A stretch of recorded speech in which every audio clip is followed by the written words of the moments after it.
guys so much for tuning into the very first episode of Boneyard Finds. I'm your host, Tom, aka Riding American Classics. Today we'll be showcasing some of my best finds that I have had in recent history. And the point of this whole series is to show you guys that there are diamonds in the rough and that we as a Patina League do find some cool stuff and we'd like to share with you guys. So sit back and enjoy the show.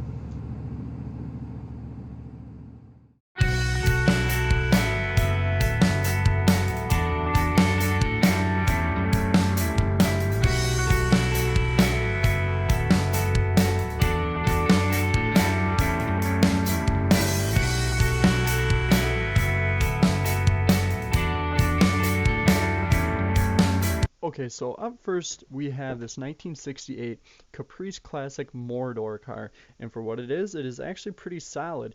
Um, these cars are all on my friend's property, on his neighbor's property actually, right next door, and we have permission to go on and look at the cars as long as we don't mess with them. The glove compartment actually had some brand new parts. I can't remember what they were, but they were still new in their box and shiny, at least. This owner, the story goes, is that these cars he's had for a while, and they just, for whatever reason, he couldn't fix them up at the time, so he parked them here thinking he was going to get to them, and of course he never did. And the next car that you will see is actually his high school ride, and that's coming up here in just a second. You can see that in the back there's actually some tires and the rally rims or Magnum 500s, whatever they were, and it has a pretty wasted interior. It still has the dashboard though, so there is some good parts on it for someone looking to restore it. All the chrome is in really nice shape. So as you can see, oh, and we even have the original owner's manual, which is, you could probably get some money for that if you wanted to resell the car. I'm just saying here. But this is a perfect example of a diamond in the rough. Even though it might not be something you want to restore, it is still a very good car for parts and could bring life to a likewise two-door car that isn't in such a good shape. This next car here is a 1969 Chevelle. The story goes that it was the guy's high school ride, and as you can tell, it's totally 70s styles, has a sweet 70s stance, has those chintzy little flames on the side. I mean, this thing is awesome. It was a 327 car supposedly by the badges, and it actually has the 396 SS hood vents. You can see where they were, which makes it pretty cool. But we're not really sure if it's a real Chevelle. I mean, you can see it has that awesome leaf interior, and then on the back here it has a moss rear dash cover, whatever you want to call that area there. And it's pretty cool. It used to apparently be a like aqua color, which I really like a lot, but this car was rear-ended, so the frame is in pretty bad shape. But if you really wanted to, there is a lot of good parts on this car still, and it is definitely worth saving. From there, we're going on to this 1970, 80 something square body Chevy. It only had a 350, but I'm not sure if the 350 is in the truck. It isn't in the engine bay, but there is so much junk packed into the back of it, including the transmission and transfer case. It may very well be back there. We just didn't want to get stung by bees, so we just kind of left it alone. But the guy actually has a shed a little bit away from here that I think he took the engines out of these and put into his very nice. He has some very nice later Chevy trucks.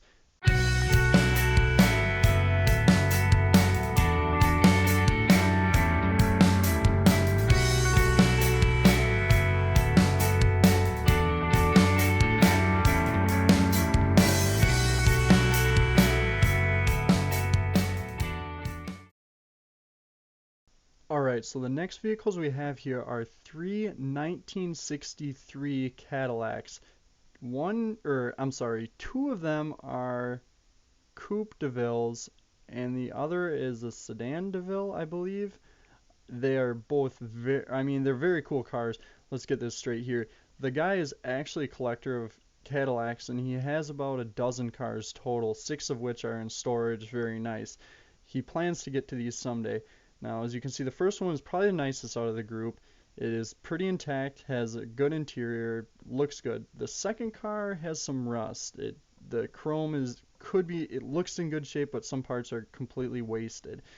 As you can see, very cool details on these cars though. They're definitely 63s. And this last one here is in pretty bad shape. This is the Sedan de Ville, and it has seen better days. But nonetheless, for a guy that restores these cars, could be a great parts car. and definitely is a diamond in the rough for someone who does have a couple of these cars and wants to make a good one out of one. I mean, the interior's nice, non-cracked dash, good seats, solid bits of chrome, trim pieces, emblems. Just is a great opportunity to have, good parts for a car.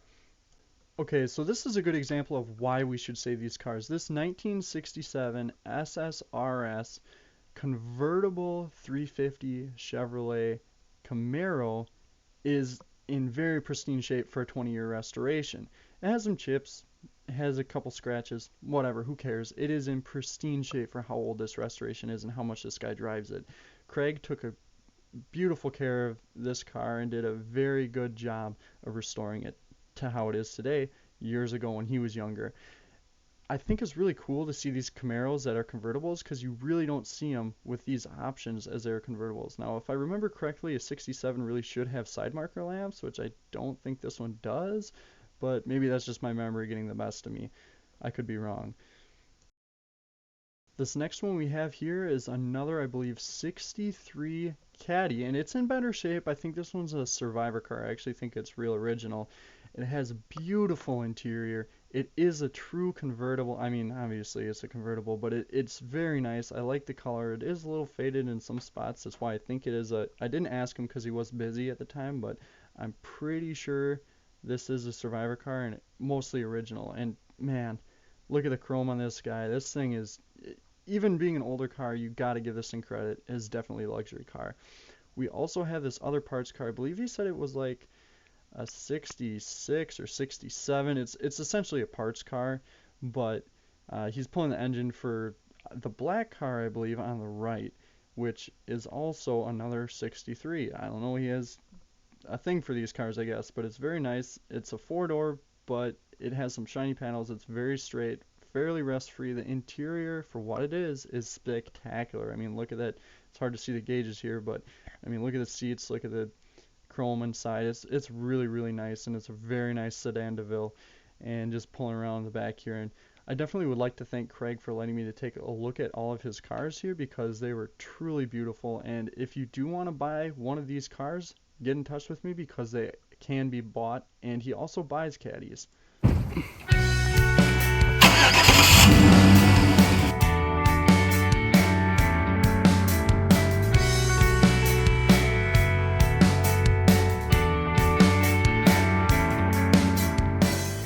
Okay, so our last car for the day is this 300 Deluxe post 1969 Chevelle.